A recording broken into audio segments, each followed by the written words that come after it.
नमस्कार फरीदाबाद, मैं योगेंद्र पाल और साइबर अपराध की एक और नई घटना के साथ। जैसे जैसे दिवाली पास आ रही है वैसे वैसे साइबर अपराध की घटनाएं लगातार बढ़ती हुई नज़र आ रही हैं और लोग ज़्यादा मुनाफे के चक्कर में बर्बाद हो रहे हैं। ऐसी एक घटना अशोका इनक्लेव पार्ट 3 से सामने आई है, जहां योगेश के साथ लगभग 10 लाख रुपए की ठगी हो जाती है।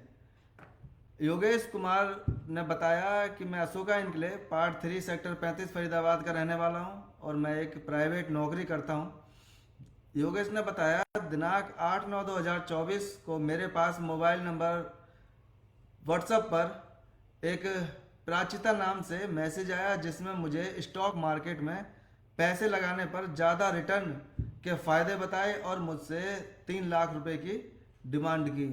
दिनांक 8/9/2024 को मैंने 50,000 रुपये अजय कंस्ट्रक्शन अकाउंट में जमा किए। 2 दिन बाद मैंने दोबारा उसी अकाउंट में 2.5 लाख रुपये जमा कर दिए। उन्होंने मुझे 3 लाख रुपये के 1,18,000 रुपये का फ़ायदा दिखाया और मुझसे दिनांक 14/9/2024 को 3.5 लाख रुपये की डिमांड रखी, जो मैंने 3.5 लाख रुपये गौर इंटरप्राइजेस अकाउंट में जमा करवाए। इसके बाद जब मैंने अपने प्रॉफिट का और अपना पैसा मांगा तो उन्होंने कहा आपको प्रोसेसिंग फीस 20% लगभग 4,21,000 रुपये जमा करवानी पड़ेगी, तब आपका पैसा आपके खाते में प्रॉफिट समेत आ जाएगा।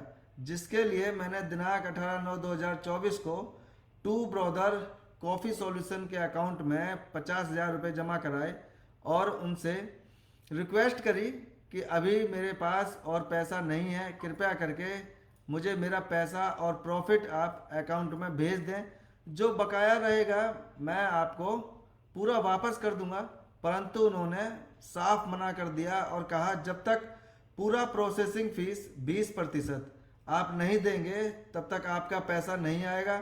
जिसके तहत दिनांक 19/9/2024 को Two Brother Coffee Solution account में मैंने 1.5 लाख रुपये जमा कर दिए। फिर कुछ देर बाद वो नहीं मान रहे थे तो मैंने बकाया जो 2,21,000 रुपये थे वो भी उसी अकाउंट में जमा कराए। जब मैंने उनसे कहा कि मैंने पूरा पैसा जमा करा दिया है, आप मेरे जो पैसे हैं वो वापस कर दीजिए, तो उन्होंने कहा कि आपको कैपिटल गेन टैक्स 15% भी जमा करना पड़ेगा, तब आपका पैसा और प्रॉफिट का पैसा आपके खाते में आ जाएगा। यहाँ मुझे थोड़ी सी शंका होती है और मुझे लगता है कि मेरे साथ फ्रॉड हुआ है। मैं रुक जाता हूँ और कोई पैसा उन्हें नहीं देता हूँ, जब उनसे बार बार विनती करता हूँ कि अब मेरे पास कोई पैसे नहीं है आपको देने के लिए। जो मेरा पैसा था मैंने सारा पैसा लगा दिया और आप मुझे मेरा पैसा वापस कर दें। जो प्रॉफिट बचेगा मैं उसमें और पैसा लगा दूंगा, उसके बाद आप मुझे दे देना। लेकिन उन्होंने एक नहीं सुनी और वो एक ही बात कहते रहे कि जब तक आप ये जो 20% जो पैसा है वो जमा नहीं करेंगे तब तक आपका कोई भी पैसा और प्रॉफिट कुछ भी आपके खाते में नहीं आएगा। इसके बाद बार बार जब योगेश ने उस पर कॉल की तो फिर बाद में उन्होंने फ़ोन उठाने बंद कर दिए, उनके फ़ोन स्विच ऑफ आने लगे। तब योगेश को लगा कि उसके साथ धोखा हुआ है और उसे समझ आ गया कि मेरे साथ धोखाधड़ी हुई है और मेरे 10 लाख रुपए जो थे वो चले गए। ज़्यादा मुनाफे के चक्कर में मैंने 10 लाख रुपए गवा दिए। तो फरीदाबाद आप समझ रहे हैं कि जिस तरह से दिवाली नज़दीक आ रही है उसी तरह से ये जो साइबर अपराध हैं वो लगातार बढ़ रहे हैं। लोग ज़्यादा मुनाफे के चक्कर में, ज़्यादा पैसा कमाने के लालच में और सोचते हैं कि प्रॉफिट हो जाए दिवाली पर, लेकिन उनका दिवाला निकल जाता है और वो बर्बाद हो जाते हैं। उनके जितने भी पैसे हैं, जो भी जमा पूंजी है, वो सब चली जाती है, लेकिन उन्हें कुछ नहीं मिलता। और अभी बीच में लगभग कुछ दिन पहले मामला थोड़ा शांत था, कोई भी साइबर अपराध की खबरें नहीं आती थी।